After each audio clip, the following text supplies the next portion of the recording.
আমাদের একজন কর্মচারী, মালিকের সাথে যাবে সামান্য একজন কর্মচারী। কিন্তু আমিও তো একজন কর্মচারী। দেখুন, যুক্তি তর্ক আমি মোটেই পছন্দ করি না।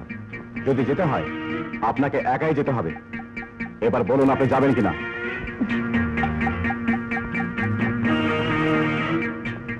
আমাকে একটু ভাবতে দিন।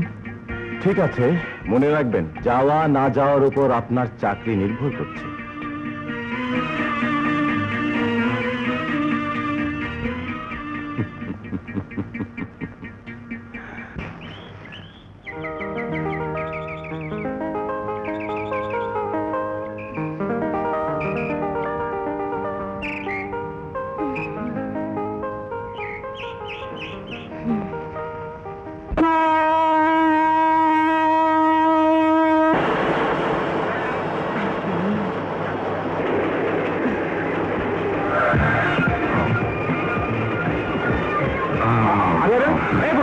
এখানে উঠছেন কেন? এটা রিজার্ভ কামরা। নেমে যান বলছি। আরে মিয়া, আজব লোকটা আপনি। না হয় ভুল করে উঠেছে। সামনে স্টেশনে নেমে যাব। এটা স্পেশাল ট্রেন, কোথাও থামবে না। নেমে যান বলছি। থামবে না যখন, যে তখন গল্প গুজব করতে করতেই যাওয়া যাবে। আপনার সাথে গল্প করার সময় আমার নেই। ভালো ভালো নেমে পড়ুন, নইলে ধাক্কা দিয়ে ফেলে দেবেন। হ্যাঁ, কি করছেন? এই বুড়ো লোকটাকে ট্রেন থেকে ফেলে দেবেন? উনি তো আমাদের কোনো অসুবিধা করছেন না। আপনি এখানেই বসুন। ধন্যবাদ ধন্যবাদ, আপনি সত্যি খুব ভালো। আরে উনি খুব বলবেন জানেন, Shut up! বাজে বকবেন না, চুপচাপ বসে থাকুন। উনি আমার বস।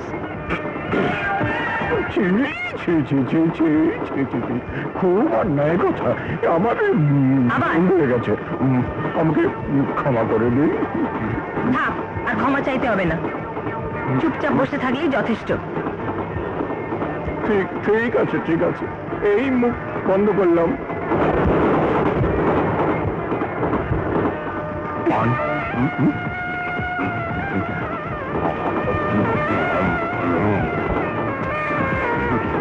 দাইমা দাইমা, চুপ করে থাকতে বলেছি না?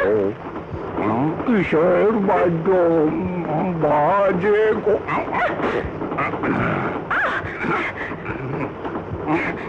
কথা বলছিলাম না, কিন্তু গান গাচ্ছিলাম। আর গাবো না।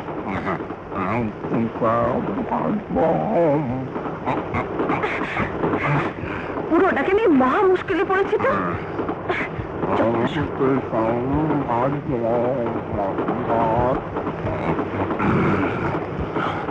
রমেশ,